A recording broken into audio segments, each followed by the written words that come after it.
Hi friends, welcome to VividTech Info. இந்த வீடியோல நம்ம கம்ப்யூட்டர்ல எப்படி cisco packet tracer வந்து டவுன்லோட் பண்ணி இன்ஸ்டால் பண்றது அப்படின்றத தான் பார்க்க போறோம். வாங்க வீடியோக்குள்ள போலாம். இத நம்ம சேனலுக்கு நீங்க ஃபர்ஸ்ட் டைம் வந்திருக்கீங்க மறக்காம Subscribe பண்ணிட்டு அப்படியே பக்கத்துல பெல் ஐகானையும் கிளிக் பண்ணிக்கங்க. ஃபர்ஸ்ட் ஸ்டெப்பா வந்து Google Chrome வந்து ஓபன் பண்ணிக்கொள்ளுங்க.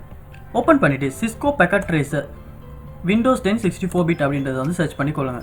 உங்க ஆப்பரேட்டிங் சிஸ்டம் 32 bit இருந்தா 32 bit அப்படின்றத வந்து சர்ச் பண்ணிக்கொள்ளுங்க. சர்ச் பண்ணிட்டு ஃபர்ஸ்ட் வர வெப்சைட் வந்து கிளிக் பண்ணி ஓபன் பண்ணிக்கொள்ளுங்க.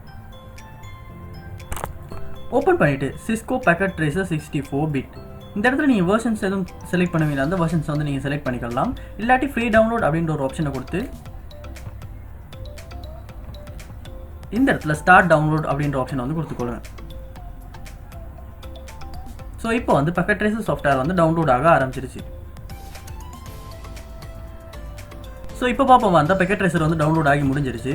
ஸோ நான் கிளிக் பண்ணி ஓப்பன் பண்ணி கொள்கிறேன். Run. Yes, I accept the agreement. Next, next, next, next, install. So இப்போ வந்து packet tracer வந்து இன்ஸ்டால் ஆக ஆரம்பிச்சிருச்சு. ஸோ இன்ஸ்டால் ஆகி முடிகிற வரைக்கும் நம்ம வந்து வெயிட் பண்ணணும்.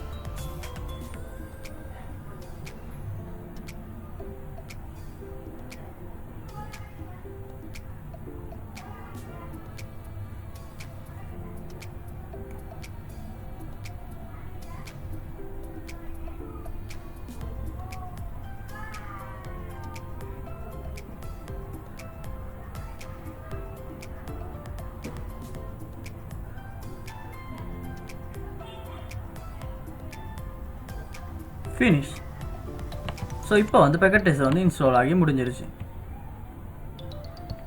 ஓகே, இப்போ பார்ப்போம் இருந்தால் இன்ஸ்டால் ஆகினது வந்து ஓப்பன் ஆக ஆரம்பிச்சிருச்சு.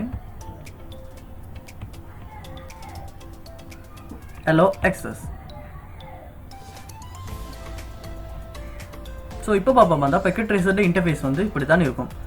இந்த cisco packet tracer சாஃப்ட்வேரை யூஸ் பண்ணி உங்களுக்கு தேவையான நெட்வொர்க் டயக்ராம் வந்து உங்களால் வரைஞ்சு கொள்ள முடியும். ஸோ இது வந்து உங்களுக்கு ஸ்டடீஸ்க்கு வந்து ரொம்பவே யூஸ்ஃபுல்லாக இருக்கும். இந்த வீடியோ வந்து உங்களுக்கு ரொம்ப யூஸ்ஃபுல்லாக இருந்துச்சுன்னா வீடியோ வந்து லைக் பண்ணிட்டு அப்படியே உங்கள் ஃப்ரெண்ட்ஸ்க்கும் ஷேர் பண்ணிக்கங்க. இது போல நிறைய வீடியோ நம்ம சேனலில் பார்க்கணும்னு நினச்சிங்கன்னா மறக்காம நம்ம சேனலை வந்து சப்ஸ்கிரைப் பண்ணிட்டு அப்படியே பார்த்துட்டு பெல் ஐக்கனையும் கிளிக் பண்ணிக்கங்க. தேங்க்யூ.